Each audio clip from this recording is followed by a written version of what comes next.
Hello, everyone. My name is Rahim Zaidi, and I'm the Managing Director of Leading Future. Welcome back to another session of our webinar series. Today, we have a very special guest with us, and I will introduce him in a second. We are very thankful for his time once again. Uh, Let me just give you a brief background about our session today, what we will be discussing, and many other things for our topic today as well. So our topic today is United Nations and its opportunities. What we will be discussing in our session will be different things that sort of comes within the UN and its agencies. So the things that we'll be discussing would be the internships, the scholarships, and the many other programs, immersion programs that UN and its agency offers. For example, I know that UNITA offers some immersion programs, and I think so. Almost every agency offers internships as well in different departments in different ways as well. And what other things we will be discussing would be a history and the purpose of UN. So, what was the basically the real purpose behind, or the making behind the UN? Why was United Nations created? What was the reason behind it? So that would be something that we will be discussing today. And other than that, we'll be discussing the UN system, how the United Nations works. Like we always think that this is UN, this is how it works, but we basically don't know how it practically works in the real life or in the real time. And we will also be discussing the global activities that are happening today by United Nations. So heaps of activities that has been happening across the world. We will be discussing all of them today as well. And also we will be discussing the entry points to work for UN. So basically the career side of UN. So if there are any things, for example, you need to work for UN in the future, how would you do that? What would be your entry points? How to apply? What would be the process for that? And all those things that sort of comes within the career side. So we'll be discussing all these things within our session today. And with that, I think it's about time to introduce our guest as well. So our guest here with us today is Mr. Julian Coletti. He's a young professional at United Nations Institute of Training and Research, which is also called UNITA, and it's based in Geneva, Switzerland. Prior to his post, he has worked for 3 years at the Information Service at United Nations Office at Geneva, UNOG. And Julian holds a master degree in international affairs from the Graduate Institute Geneva and a bachelor's degree in liberal arts from the University College of Maastricht. I believe I've spelled it correctly. Anyways, he spent a total of 4 years working, studying, and traveling in Latin America and China. And he is fluent in German, English, Spanish, uh, French, Portuguese, Mandarin, Chinese. I mean, like he can speak any language you would just name it. In his free time, he moves and he loves to swim and bike and run. He's currently married to a Chinese wife since July 2018. And another interesting thing about that is that we have a very big day coming up tomorrow. So if you can see the picture behind Julian, so it's for tomorrow, and tomorrow's a special and a big day for them. So it's their fifth anniversary. That is tomorrow, if I'm correct. Julian, is it that correct? So many congratulations, Julian, on that, and thank you so much for joining us tonight as well. And with that being said, I would I will give this opportunity to Julian to basically start the session. He will be running through us some slides and taking us through the presentation. Once that's completed, we will go to QA session. But what I would recommend all of you would be that, guys, please feel free to throw out the questions within the session. It doesn't really matter. Just throw out the questions. I will myself be moderating the whole session, so I will be looking into your questions. If anything pops up, I will just take your question up, and we'll be happy to discuss it later in the Q&A session. So, Julian, the stage is all yours. Thanks a lot, Rahim, and warm greetings to everybody from Geneva, Switzerland. As Rahim introduced already, my name is Julian. I come from Germany. I was very lucky to get to know Rahim and his family in Geneva 2019, so last year, when they came to get to know the UN here with one of the programs that I ran. And we got in touch. I learned a little bit about what he's doing, the NGO, Leading Future. And I'm a big fan, I must say. I find it excellent what they are doing. So I'm very happy today to be with you and to contribute a little bit to talk about the United Nations with you. Now, many things. The United Nations is huge. It's a whole world for itself, and I love this world, you know, with all its imperfections. There are so many different ways of approaching this topic, but my approach would be to share my story with you. It's always good to share a story.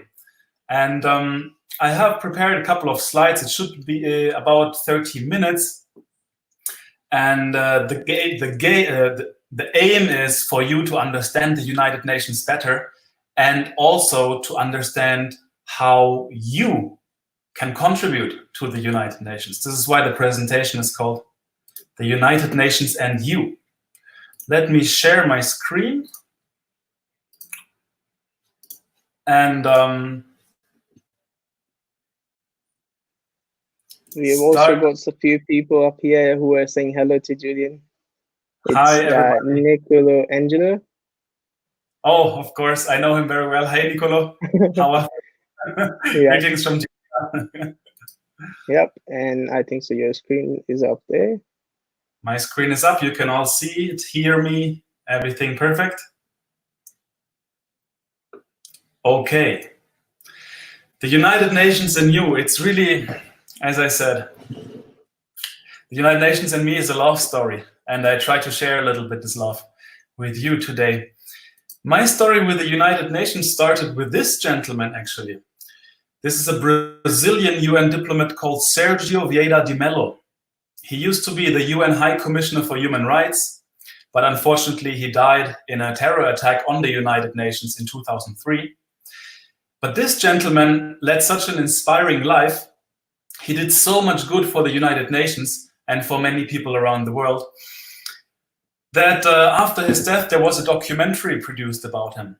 And when I was studying, I come from Germany myself, but I did a semester abroad in Brazil, where Sergio is originally from. So I saw the documentary there about Sergio, and I was just inspired. It was just the person, so charismatic and so caring for the problems of the world and trying to do its best to contribute to the betterment, right? That I really saw, okay, my future might be in the United Nations. I try my best to work for the UN and contribute a little bit myself as well. By the way, there's also a Netflix movie that has just come out about the life of Sergio Vieira de Mello, and also this documentary. It's freely available on YouTube. So if you ever have any free time, I highly recommend to type in Sergio, and then you either see the movie or the documentary, and you learn a little bit about the life of this gentleman as well. So in this documentary, you know, he's moving, he's walking through Geneva, he's working in the UN here, and he's walking through all those hallways. So that inspired me also to come and try to study in Geneva. So in 2013, I came to Geneva to study my master's there. And as you might know, in Geneva, there's the big Palace of Nations, where all the UN conferences take place. And they have tour guides there. Any visitor can walk in and can just follow a guide and learn a little bit more about the United Nations. So at the very beginning in Geneva, this is what I did. I followed the tour, and at the end of the tour, I asked the tour guide, sorry, do you happen to need any more tour guides? Because now I start studying here in Geneva, and I'm very interested to share knowledge on the United Nations. Yes, of course, they said, please apply here, you know, send an email there. And it got much quicker done than I ever thought of. And I started working as a tour guide then. So that is my very first job at the United Nations. And here you see me with a group from Spain. And that's, by the way, also how I got to know Nicolo Angelo, who just sent me the greetings via Facebook. He followed one of the tours as well with his father, and then we got in touch. So I love this job. I shared knowledge a lot on the United Nations. And this is also answering one of the first questions that you might have is, how do you actually get in the United Nations? Well, in my case, it was much easier than I thought. I moved to Geneva, I followed the tour, I asked the tour guide and became a tour guide in the information service myself. And from then on, continued until UNITAR and so on. Now, what I want to do with you today is two things. First of all, I share some basic knowledge about the United Nations with you so that you get all the basics right. And then second, I share with you what I know on how you can get involved in the United Nations. And first of all, we start with the beginning. Let me take you on a time travel. Let us travel 106 years into the past. We're not in 2020 anymore. We are now in 1914. And what had happened in 1914? It is obvious. The First World War had just started. And it took 4 years or even 5 years.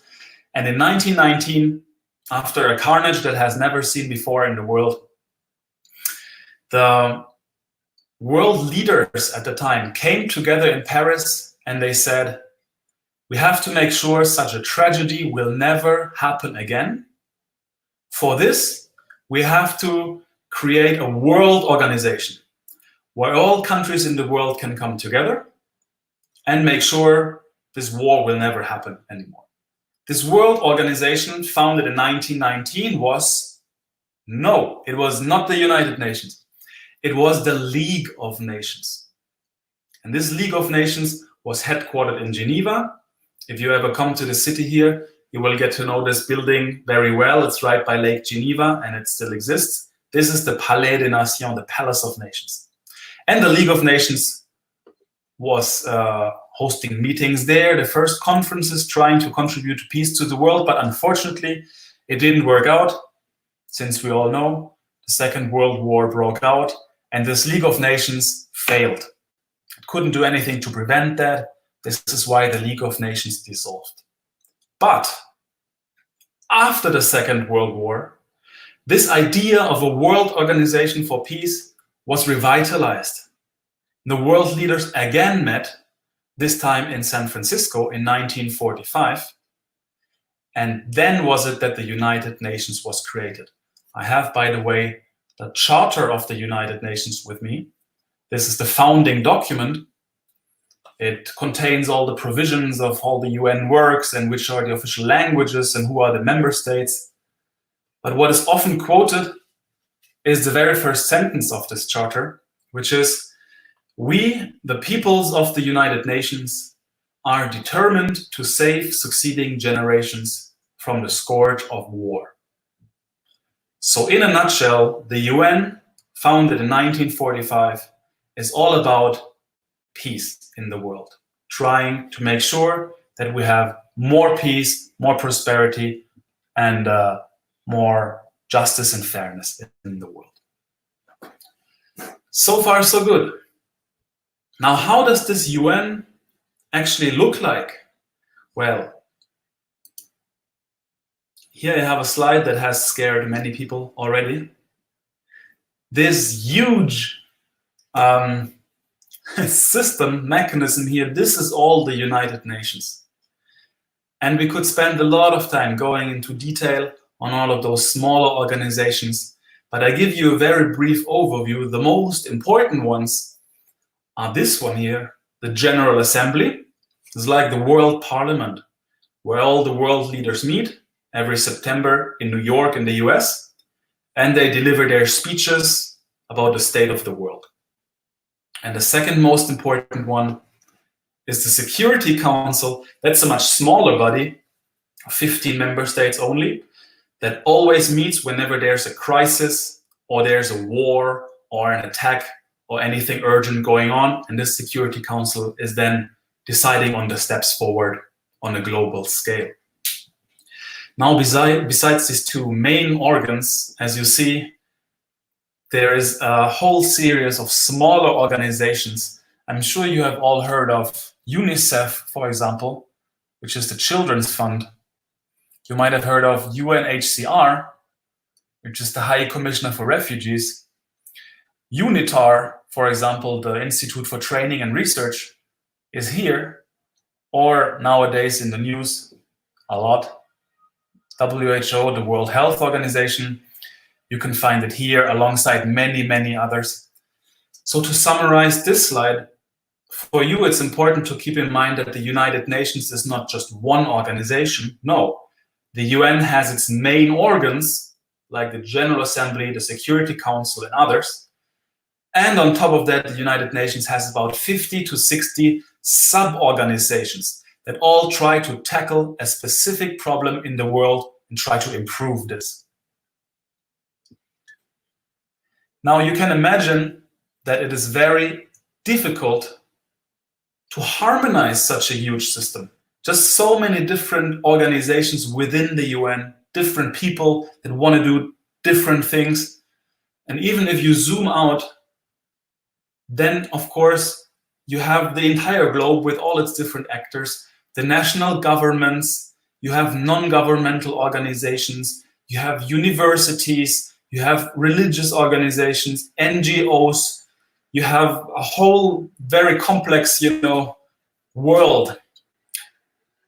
So in order to streamline everything, to make clear what the United Nations stands for and what the United Nations should work on, the United Nations came up with a plan, a clear plan, which starts in 2015 and ends in 2030 and defines 17 global goals that the United Nations and all the other actors in the world ideally should work together to achieve. And these global goals are called Sustainable Development Goals. Let me drink a little bit of water before we get into this one.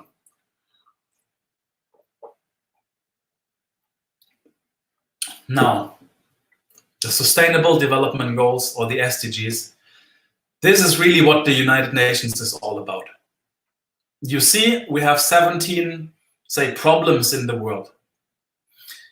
For example, poverty or hunger, right? Or the lack of gender equality.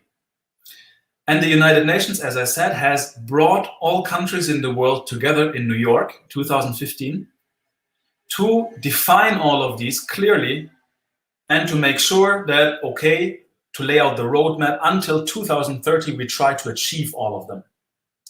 So until 2030, there should be no poverty anymore. There should be zero hunger. There should be a good health and well-being, which especially now in these days is very difficult, right, with the ongoing pandemic in the world. Many, many more things. You can look at them for yourself, but another very important one is climate change, for example. It's been discussed as the challenge of our lifetimes, right? To make sure that we all tackle the global warming and the repercussions that come with it. And many more, the life below water, the life on land, just that we reduce inequalities in the world, that we have a more responsible consumption and production, or just clean water, or my personal favorite, quality education, to make sure that all kids in the world have access to school, also adults have access to universities or secondary or third education, and that this education is of a high quality, right? This is also what we at UNITAR try to contribute to mostly. And these Sustainable Development Goals, they're amazing because they really lay it out clearly.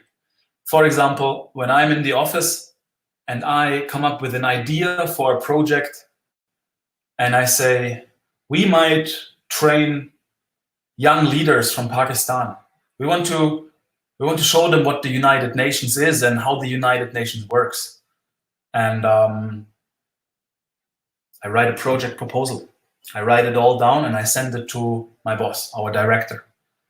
And our director would come back and ask me, so tell me, which SDG is that contributing to? And I say, well, I would say it's mostly for quality education, right? SDG number 4. And then he says, okay, go ahead. So you can imagine it like this, how these goals streamline the United Nations activities in the world.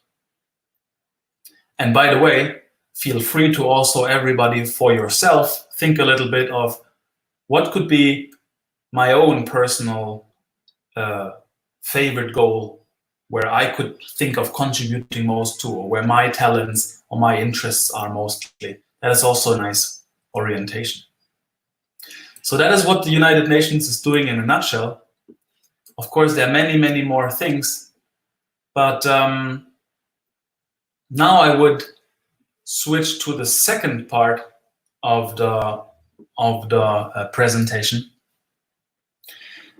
and I would try to share with you how you can actually contribute to the United Nations. So the very first thing is that we have a survey on the UN. This gentleman here is it used to be the High Commissioner for Refugees.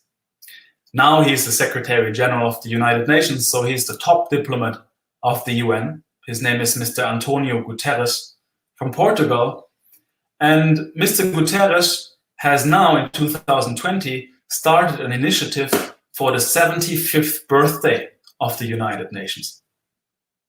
Now, for the 75th birthday, Mr. Guterres said, the United Nations has to make a global listening exercise. The UN should not go around and tell people what to do. The UN should sit there and listen. And that is why the Secretary General himself, he travels around the world, meets with young people, but he also has a survey that just takes 1 minute and that allows you to have your say and to let the Secretariat and the Secretary General know what you think the United Nations should be doing, or what you think is the most pressing issue nowadays in the world. And feel free to take that survey as well. I put the link here in my slide, and have your say, be the change, as the slide says. Another thing that I could recommend to you is so-called MOOCs. MOOCs is massive open online course. It's basically e-learning courses. And there are e-learning courses, of course, that are not for free, and some are for free. Now I gave you here the link to this platform, which is called UNCC eLearn. On this platform, you have free courses. That's why it's an open online course, MOOC. Free courses on climate change, on the Sustainable Development Goals, on many other issues. You can take them for free, and also, most importantly, you can get a certificate for free. Now that, of course, is helpful should you ever want to apply to some internships or other job opportunities in the United Nations system. Take these MOOCs, go to UNCC eLearn, and educate yourself on the topics that are important to the UN. Now, if you have the chance, you can also, of course, try to travel to a UN city, like, for example, Geneva. This is, for example, the group of Rahim, who is here at the very center here, who spent this week with us together, training on the United Nations, receiving all the information, and walking himself, as you see here, through the assembly hall in Geneva here, where usually all the member states are meeting for big conferences. And then, of course, also visiting all the other agencies. We have been to the World Health Organization, for example. So now when it's everywhere in the news, I think Rahim remembers very well our session and our expert lecture there with the WHO and learning about the global efforts to vaccinate people all around the world, right? Or to eradicate diseases. It was before COVID-19, but of course now the WHO is trying its very best it can to harmonize and coordinate the global efforts against this pandemic. So should you ever have the chance, I recommend to you to come to Geneva, come to New York, or come to some other cities with UN agencies present. If you are in Pakistan, I think like most of you, have a look at Islamabad and you might have UN agencies there, like UN Development Program and others. Try to be close to these UN agencies. Try to be around, and that would increase your chances also to end up working for them in one way or another.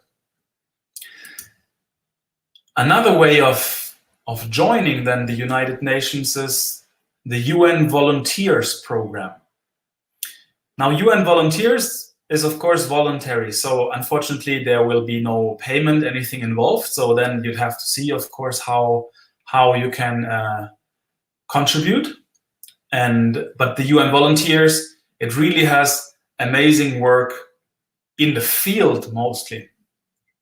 That is, by the way, also a very important difference to make in the UN.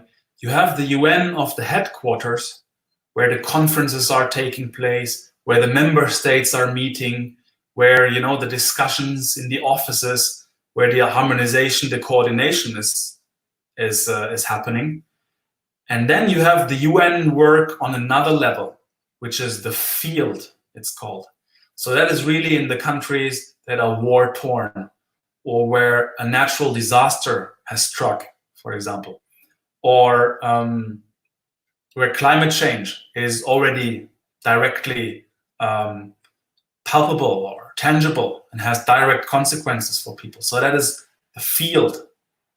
And from my understanding, UN volunteers are mostly helping in the field, trying to set up, for example, tents for refugees that are coming out of the global hotspots with wars or others. So check the UN Volunteers website. And by the way, should you not have the chance to go to another country, or even to a kind of a more dangerous country, you'd have the online option as well. UN Online Volunteers. Now that is actually something very interesting, because anybody that wants to contribute in whatever way can do so online.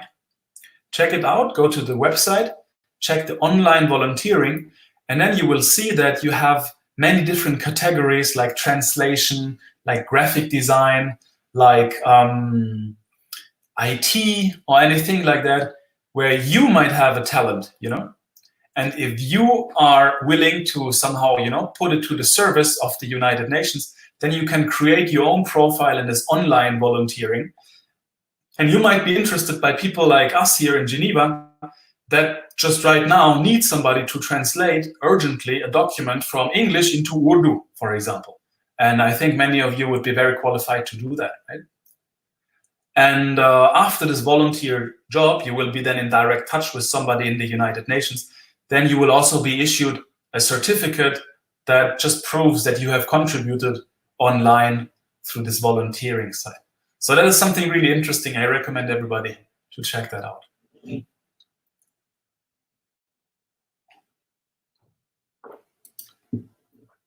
Now, then of course we have the big topic. I think many of you are interested in this, is internships. By the way, this is a picture of my current intern. Her name is Xiadan. She's from China. She's amazing. She helps me so much every day in my work. And her tasks are, for example, to reach out more to China and to find more partners that are willing to cooperate, mostly also in the area of education, right? And as I said, it's a great support. And in general, there are many interns in the United Nations system. And internships usually last 3 to 6 months. They can be also in the cities like Geneva, New York, or Bangkok, I think is the closest to you, and or Islamabad, of course. And just there's one tricky thing. The internships, unfortunately, are often not paid either. It depends a little bit where you do the internship. Do you remember the big slide with the UN system? So some UN agencies, they have a policy in place where they pay the interns well. So for 6 months, there's no problem. You will get a salary.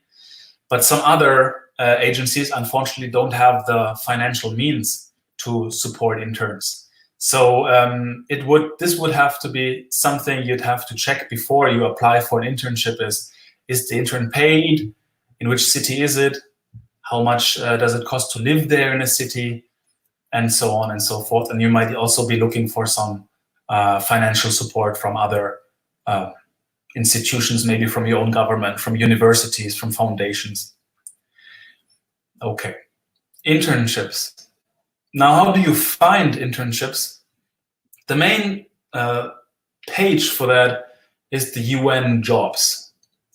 You just click on UN jobs, and then you will find an entire overview of all UN jobs everywhere in the world. Also more senior jobs, like for the professional, international civil servants, for the directors, and so on. And on this page, UN jobs, you can basically order them and filter them the way you wish. So if you just type in internships, then you will get the list of internship opportunities everywhere around the world. You might also just filter by organization. If you are, for example, interested in health, then you might just type in WHO, World Health Organization, internships, and here comes the list with opportunities for you. And then, of course, you can also filter them by duty station. So if you want to come to Geneva, if that is one of your goals, then type in Geneva. If you rather stay in wherever you are, then type the city closest to your place. And this way you can first find these internship opportunities. Now, mostly when you click on these opportunities, then you will be referred to a page which is called Inspira. Inspira is the human resource gateway of the United Nations. In Inspira, you have to create a profile. And this profile has to be your CV, so your online CV. And you also have to have a motivation letter ready. And then you mostly apply to these internships or other jobs in the UN through Inspira. So this is something I highly recommend you to have a look at. Type in Google Inspira and you will find it immediately, Inspira UN. And make sure that you have a solid profile uploaded on this platform. And then you might even be found, if somebody in the UN is interested in an intern or in a staff with exactly your profile. And in general, if you would ask me, what are, say, the main requirements for an internship? I would say, of course, the number one is that you speak fluent English, because the working language in the UN is English. Although there are 6 official languages in the UN, English, Spanish, French, Russian, Chinese, and Arabic. But actually, at the end of the day, most of the office work is all in English, so English is a prerequisite, is a must-have. Now, next to English, it is very helpful if you have already some sort of international profile. Like Rahim, for example, right? Who has lived in Pakistan, but now, as I understand, is studying in Australia. So if you have made, at a certain point in your life, made the step out of your country and have kind of deeply gotten to know another country or another culture or another language, of course, this is very important. I don't think I know anybody in the UN that has not at least been in another country, for 6 months or so. So the international aspect is important. Another important part is work experience. It depends how old you are, but generally work experience is important. Have you had or have you done an internship before already? Somewhere in an NGO or in a local company or in a local government or wherever it is. That is definitely a plus. If you are older and you have already a solid, 5 years, 10 years of work experience, then you're also able to come and to join the UN from the side, basically. And then there's a whole hierarchy afterwards for the professional international civil servants, but it's mostly determined by work experience. So that is very important as well. And then lastly, I would say it's important that you have social skills as well. That in general, you have a good heart, that you care for people, not only for those that are around you, but also for those that are far away from you. That you have a bit of a horizon and that you think, of the problems in the world, and you have a genuine desire to contribute to improving these problems, right?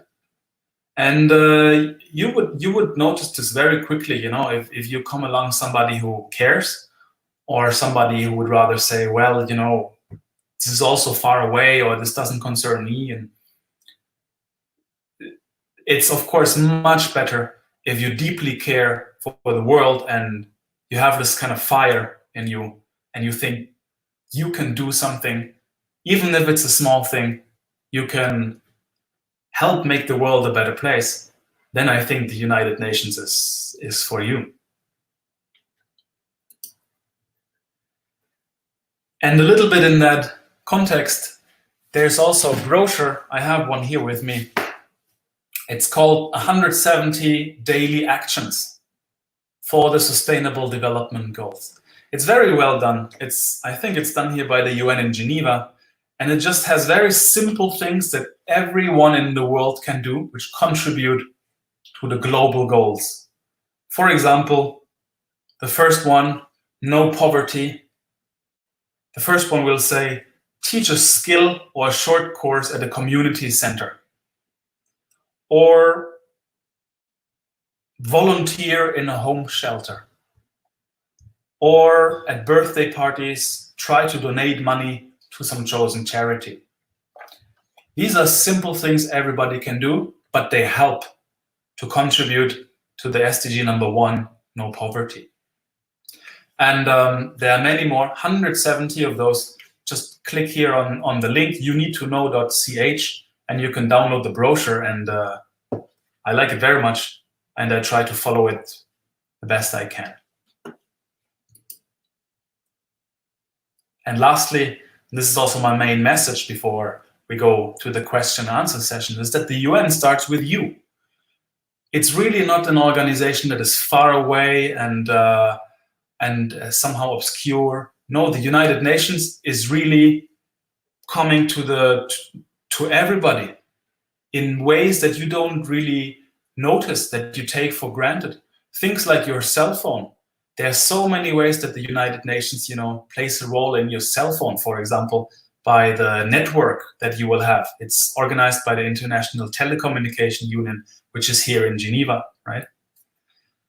There are countless examples how the United Nations shapes the world every day, and so it is in direct connection to you. And there are also countless examples of how you can contribute to the success of the United Nations.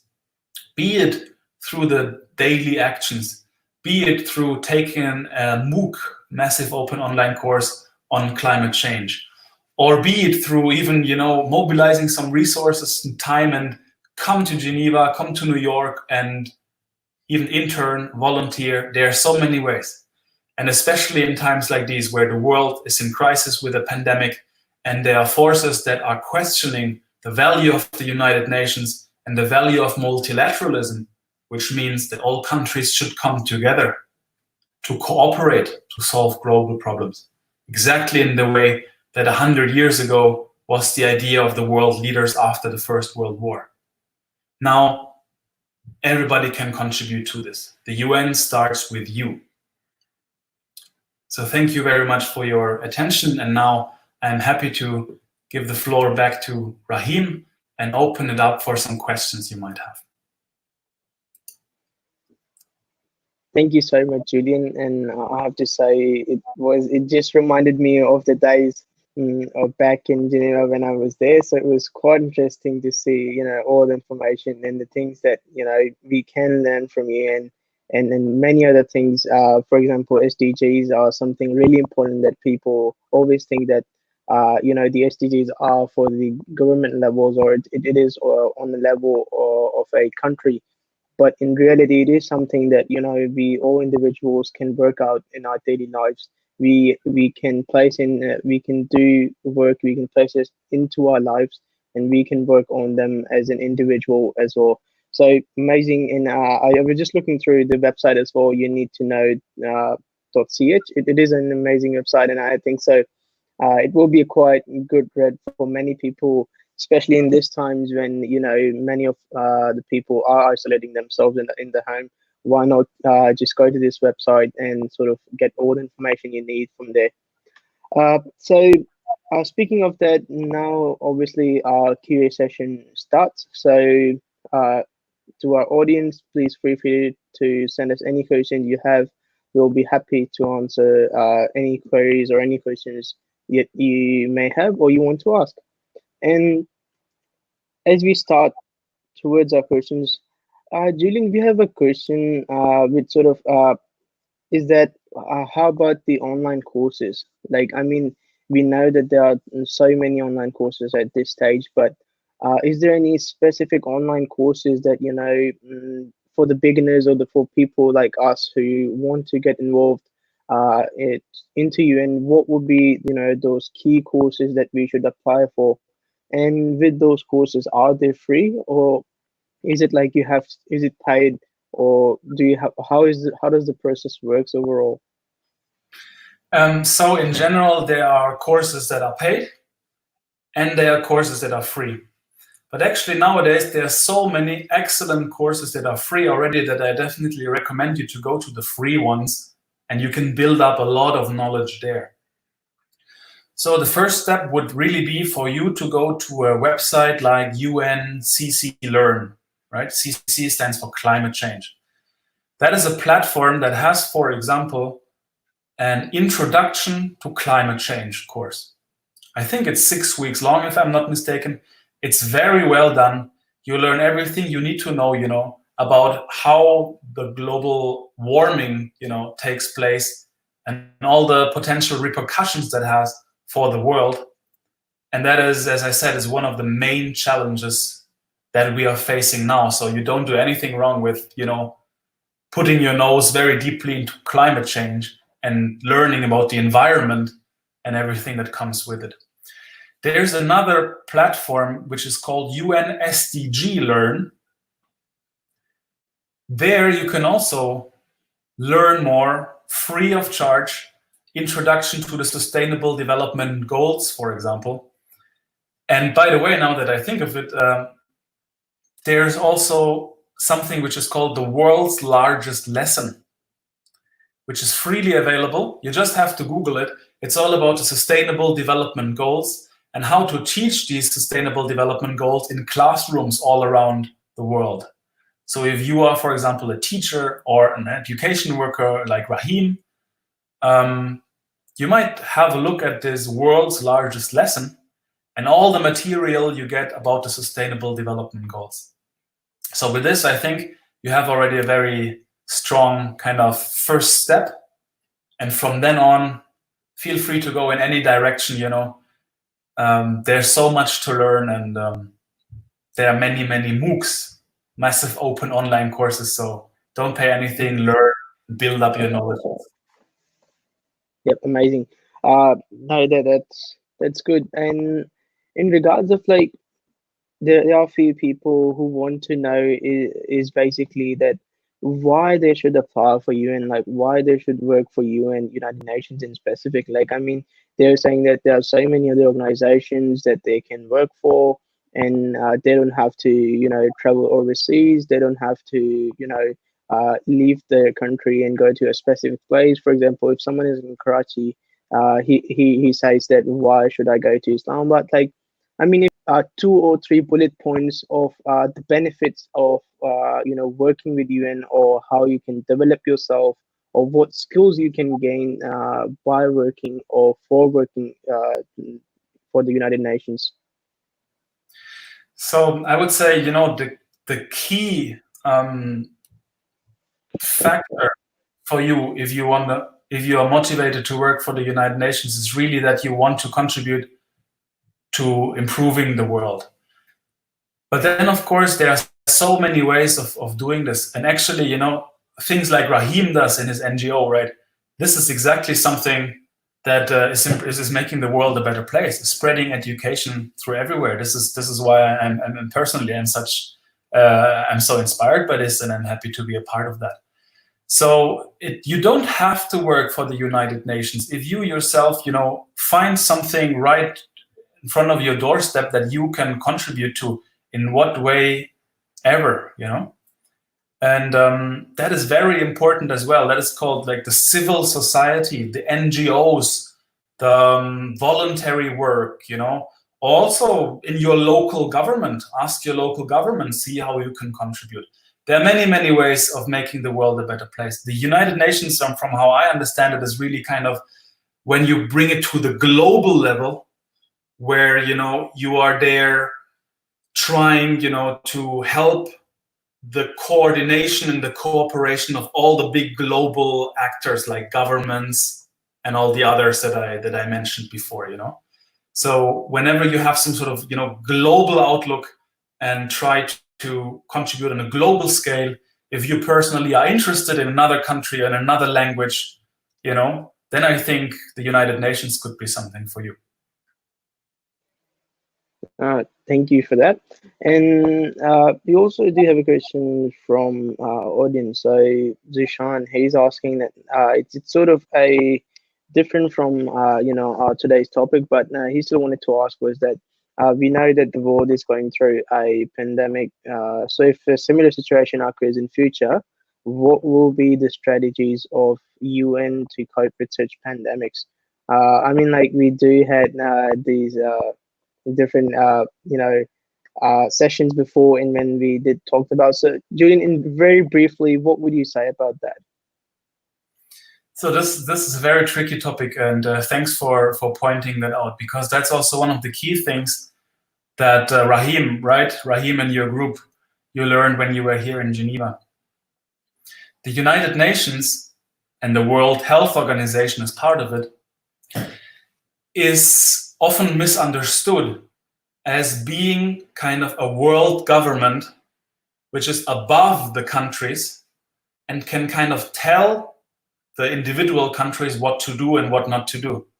Also in my time as tour guide, you know, how often have I been asked the question of, why is the UN not doing this? Or why is the UN not contributing more to that?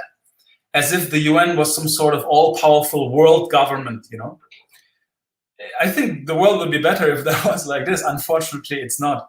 The United Nations is not above the member states. The United Nations is beneath the member states. The UN is a platform where the member states can meet and try to coordinate what they do in the world. And one key aspect that comes with it is that the United Nations also gets its money from the member states. That means it's the government of Pakistan, it's the government of Germany, my own country, it's the government of Switzerland, the US and China that are paying some per month, you know, or percentage of their economic, of their GDP, basically, to the UN, and the UN then can, you know, go around and try to help refugees or vaccinate children and so on. So that as an introduction to the answer of my question. Now, what you asked, what can the WHO do next time when such a pandemic hits? The key thing is that the World Health Organization has to be funded more. The World Health Organization is not here that can tell the member states what to do and is all powerful. The World Health Organization is dependent on the financial contributions of all the governments in the world.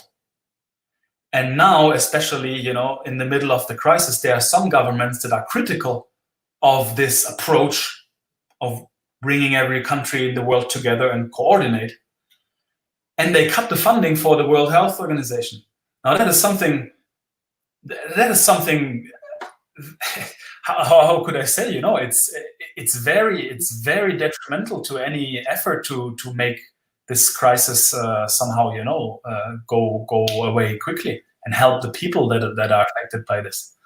So what's the role for the future of the WHO? It's really trying to get through this crisis as well as possible, and for the future to really try to raise more funds, raise more political support for this organization, that in the future they can tackle these problems even more effectively.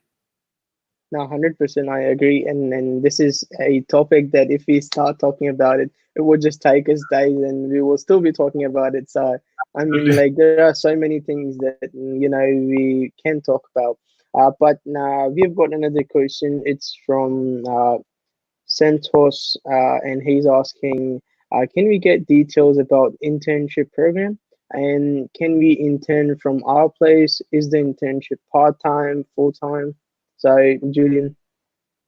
Okay, so remember the big slide about all the UN agencies.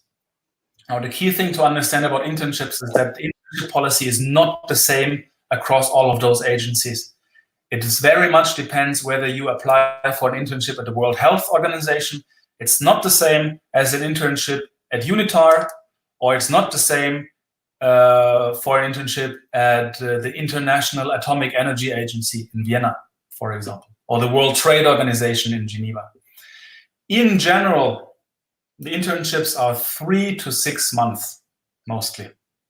In general, unfortunately, the internships are not well paid, which is part of, as I said, of the things that the UN can do better,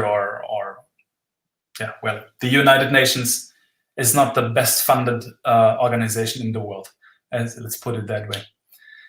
And to apply, you can check this website I talked about, the UN, unjobs.org.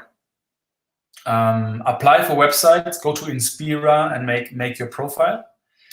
Go to the individual websites of the UN agencies, for example, UNITAR or UNHCR for refugees, UNICEF for children. They might also have some open vacancies, on their website. And then it's really basically you writing an attractive CV, an attractive motivation letter, and then sending the email or uploading it in the Inspira platform and hoping that something gets back. I think as a bonus, what you could do is definitely make some, get some certificates, make some e-learning courses, build up your knowledge. But the key thing of why also I myself could end up in the United Nations was to be physically close to the UN. I probably would have had a much harder time to start working for the United Nations had I not moved to Geneva and be around here for 2 years for my master, and then doing something like, following the guided tour. You're in touch immediately, physically, face to face with somebody from the UN. They see your face, they know you, they interacted with you, then you stick out, and you're not only one, and within a list of many applicants, you are there, and that makes it much easier. So if you have the chance, my kind of key recommendation is be physically close to the UN agency where you want to work, and that might do wonders then. 100%. And just to say a few more words, or just to simplify what Julian said, was that guys, like, if you go anywhere, like in any organization, any workplace, if you're applying for a job, what you basically do, like, for example, if I'm applying for a an engineering degree, so whenever you go there, they will always ask you about, like, do you have any previous experience, do you have any previous knowledge about this stream, this specific subject, because they wanted to know, or they wanted to basically make sure that you really want to get involved, or you are the right candidate for that specific role or for the internship. I mean, so these are the things that if we start from basics, so if we do e-learns, as Julian said, if we do some of the prerequisites, it just gave us a a boost, or it just sort of helps you out in your application, in your process. Once you're talking about the organization, you would know what's happening. And also a good what my recommendation would be is that if you're applying for any internship, any job, go visit their website. I mean, like, if you're applying for a a internship in the Julian's portfolio. So go at the website, search Unitar, do your research work, do your background work, know about the organization. So once you're filling up the application, you would know what to say. It will help you out in the interviews and all that stuff. So I mean, there's so many things that you guys can do, and we can talk about it as well. But we have a few more questions, and we are running short on time as well. So I will take another question, which is from Simon. Simon says, thanks a lot for the fascinating presentation. Does Unitar itself also offer free of charge? And if yes, which topics are covered? Greetings for Germany. Julian. Free of charge, yes, they're also free of charge. They are e-learning courses that are free of charge. They are the MOOCs that I mentioned. And for example, on climate change, these are actually run by Unitar, by our climate change department. It's called the green department on planet, basically. There are also, there are a lot of paid trainings, of course. It's for diplomats, it's for government officials, mostly what we do. But there are also scholarships. So I can recommend you to try your luck, and send just an email whether there are some scholarships. There are also some organizations, foundations that offer these scholarships through us. And other than that, there are things like now, basically, where Unitar colleagues or myself are just seeing something that is worth supporting, and you see leading future. You see this is education that goes out to Pakistan. This goes out to other places in the world, to Germany even. It's getting global now. It's not far away from here, but yeah, this is how Unitar tries to contribute to a better education. But yeah, of course, they also. Yeah, there's another question, and it's from Huria, and she's saying, hi, as you have said, any of the social work is much appreciated by United Nations. So what is the judging criteria for this? I mean, as a massive number of people are working here in Pakistan. So, I mean, what would be your opinion on that? Social work is much appreciated by the UN. So what is the judging criteria for this? Again, I would say, it depends on the agencies, on where you on where you work. You would have to go to the UN volunteers website and go there directly and see how you can contribute. And then you would find that the judging criteria are different based on the job that you apply to. So online volunteering as well. Mm-hmm. So their judging criteria would be basically the skills that you can bring to the table. Are you good in graphic design? That's perfect. And you can put that into your profile in the online volunteering platform. Mm-hmm. And then you will be contacted, before long by a UN worker that needs, a hand in graphic design for a poster or for a flyer or for whatever it is. So it very much depends. But the good news is that also means that everybody has a chance to contribute in one way to another. No matter what your background is, chances are very high that you end up being useful for the United Nations in one way or another. So full encouragement for you to look into that, believe in yourself that you can contribute to the UN. Mm-hmm. And I think that's the most interesting part about UN, there's always something that you can do. There's always something you can get involved in. I mean, there are so many things, and just referring back to the question from Horia as well. I mean, if someone is a content writer, I mean, there are so many opportunities that I personally know that you can get into. Like if you go to the the UN volunteering site, you go up there. There are so many different agencies. They are looking for people to write content.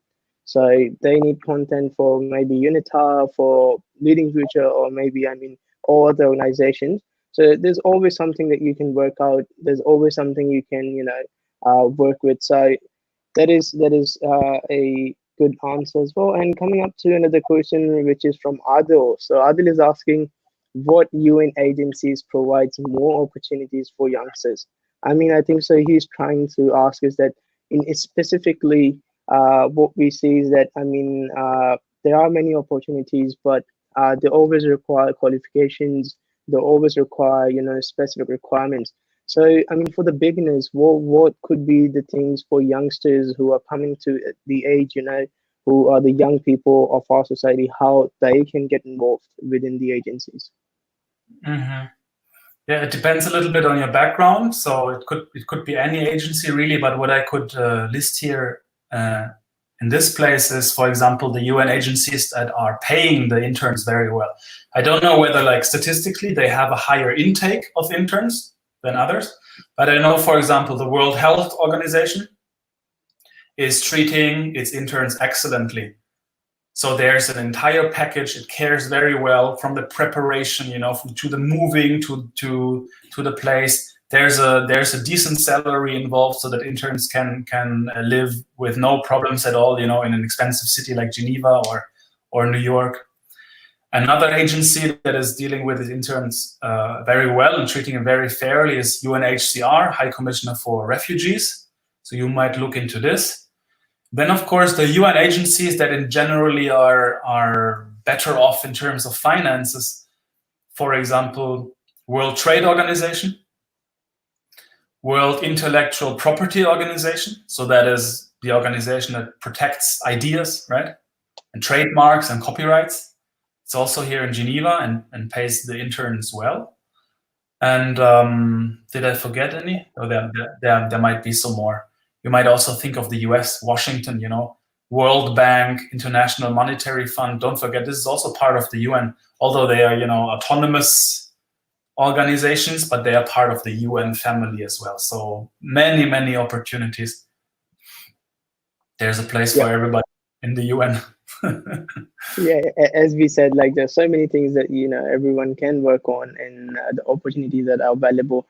And even speaking from my personal experience, I mean, like I used to think with the same that there are no opportunities available, or if there are, I do apply for them, and I never get a reply back. I do not succeed in my application. I think so. It's just a matter of time. It's just the first step that you take. It might take you a couple of months, couple of weeks to do that first step, but believe me, that first step is the most difficult one. Once you have done it, once you are in the game, once you are like how I say that. Once you are in the game, then you can apply for anything you want, and you will, the people will reply back to you and say, yes, we have seen your work, we have seen your portfolio, what you have worked for the different organizations, and that is the way of to start getting involved in they're like personally speaking, like I myself have been inspired by Julian himself. Like I see what Julian has done, what were his struggles, and how did he sort of became into the person he is today. He did the tour guiding thing for the United Nations. So I mean, like that's what Julian did. So I came back to I'm currently studying in Australia, so I came back to Australia, and then there was an opportunity for the tour guide, which was for the Sydney Town Hall. So I mean, like I was inspired by Julian. I went up there, I signed up, and I was like, I'm doing it. I didn't know what to do, what will be, the benefits, or what would be the things, or would I be even get paid? So it was a volunteering opportunity, but that was something that I did, and I sort of learned too many things by doing that sort of work as well. So I mean, like it is just that time. It is the matter of time that you have to start getting involved. You have to take that first step. That is a difficult one. Once you do it, there are many other things that we can work on. And just looking at time, Julian, we will just take one last question, and then we will go towards our conclusion. So it's from Mudassir Imran, and he's asking, every nation has an equal vote in the UN General Assembly.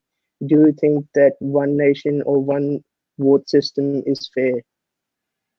Okay. So the United Nations Charter, I still have it with me, right? It says that all the UN member states are equal, equal in their right, in its sovereignty, and so on. But then the United Nations system as you saw with the main organs and so on, there's not one voting, system across the entire different agencies. The voting mechanisms are all different. So as you rightly said, in the UN General Assembly, there's the voting mechanism of every country has one vote. So it doesn't matter whether you're the most powerful country or the most populated country or a small island state, everybody has one vote and can contribute to the decisions taken in that UN body. I think for that UN body, it fits. It's perfect. This is I think that's fair for that UN body. There are other things like the Security Council, for example. This is the smallest body with 15 member states. There, unfortunately, there's a voting system which has often been criticized also. This is an entirely new topic. We could have an entire webinar only on the Security Council, but just suffice it to say very shortly that out of these 15 member states, there are 5 that have veto power and a permanent right to stay there. So their vote is much more powerful than the others. Now, whether that is fair or not, this is very hotly debated. These are the 5 winners of the Second World War. So when they created the United Nations, this is where they kind of got these privileges in the most powerful body of the United Nations: the US, the UK, France, China, and Russia. If you want to know more about the UN and also about the things where many people say it should be reformed, then you can dig deeper in the Security Council. And then there are many more councils. The Human Rights Council has a different voting system as well.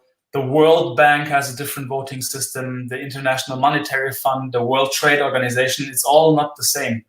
So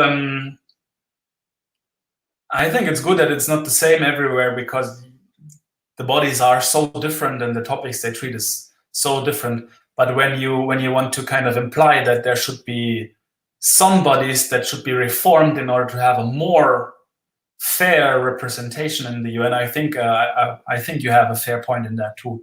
Yes, the UN also needs reform, and the UN needs to adapt to the new realities in the world, and has a lot to do for the future as well. Amazing. Thank you so much, Julian. And on that note, I would just like to thank our audience, and especially the people who commented. Harim said, very informative conversation. Thank you for that, David. Thank you. He was saying well-rounded presentation by Mr. Kileti, and I think so Raka, and then Santos once again. Thank you so much for everyone for your comments. And just at this point, I would just like to take this opportunity to thank our audience for joining us tonight. And we hope this session was helpful and informative. And also massive thanks to our panelist, Julian. Thank you so much for your time and sharing the views and the very important information that everyone was looking forward to. I mean, it is just an incredible that even working for you and after working for you, and you're still devoting your time towards these things and towards the social work and the community work. It is very, very well appreciated by everyone from Pakistan and everyone who's watching as well. I mean, we had the audience today from all over the world, so it was quite interesting there to see that how Julian is famous around the world. It's just not Pakistan, it's just not Geneva, it's across the world. Everyone knows you. So thank you so much, Julian, for that. And all of you, everyone who was taking the time out for today. I mean, from their busy schedule and professional schedule, it just sends us a clear message that everyone shows the support, wants to learn new things, and wants to get involved. And I think so. This is a perfect opportunity for all of you to get involved and come into this session. So, I mean, the few links that the Julian mentioned today, we have posted in our comment section. So if anyone wants to go and search, the job link is there as well, unjobs.org, and then the all you need to know.ch. So that is there as well. So if anyone wants to reference back or wants to go to the website, you can search it from there as well. And On that note, I would just like to our session comes to an end, and I wish all of you very best. Everyone, stay home, stay safe, and thank you so much. Thank you, Julian. Thank you, Rahim, and warm greetings from Geneva to all around the world. All right, thank you, guys. Bye.